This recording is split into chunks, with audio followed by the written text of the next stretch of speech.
So first off, back in the 80s was when Section 382 of the code came out. That's why everyone just refers to it as a 382 study. Prior to this enactment back in the 80s, there was a lot of buying and selling of tax attributes. So you have a company that's essentially kind of a shell. It's gone out of business, but they have $100 million of net operating losses. If you can sell those net operating losses to someone else and they can utilize them on their tax return, windfall for everyone. So 382 came into play to limit the buying and selling of tax attributes. Unfortunately, the way that it's currently written, it tends to ensnare most of our client base. VC-backed companies generally will have a 382 ownership change upon their Series A. I usually tend to say it's Series A and C, but you could have it in Series A, B, or C, or all three, and it truly depends on the facts and circumstances. If you have new lead investors, everything else.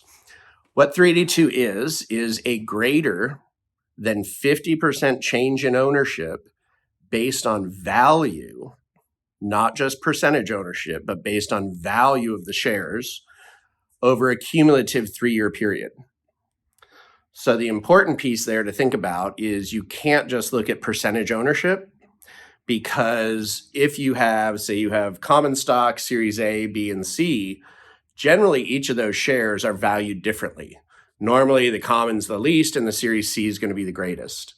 So you have to actually determine the quote fair market value of each of those types of equity to determine whether or not you've had a change. So the studies can get fairly complex. Again, it's a cumulative 3-year period.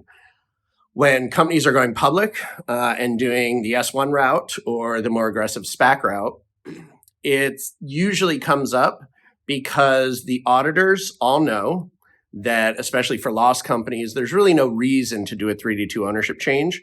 So we all put in our financial statements that we haven't done one. To the extent there is a change in ownership, it could have a material impact on the amount of net operating losses being carried forward. Because if you do have a change, sorry, I forgot this. If you do have a change, it creates a limitation on the amount of tax attributes as of that date. So all your prior tax attributes are limited as of that date to how much you can use on an annual basis going forward. Historically, NOL carryforwards were 20 years. So if you had a $100 million NOL carryforward, but you can only use $1 million a year, you're only going to be able to utilize $20 million worth over 20 years. So $80 million of your net operating loss are going to go poof.